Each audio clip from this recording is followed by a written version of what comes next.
ভাই তাড়াতাড়ি করুন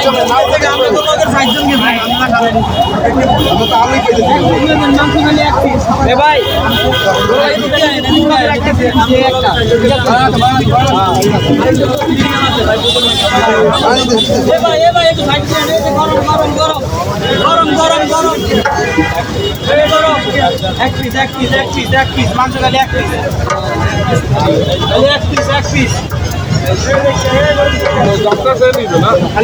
খালি এক পিস ভাই এক পিস এদিক দিয়ে আয়েন না আলু পাইবেন কই আলু ও ভাই এটা সাইডে আছে ভাই আপনাদের আমার কাছে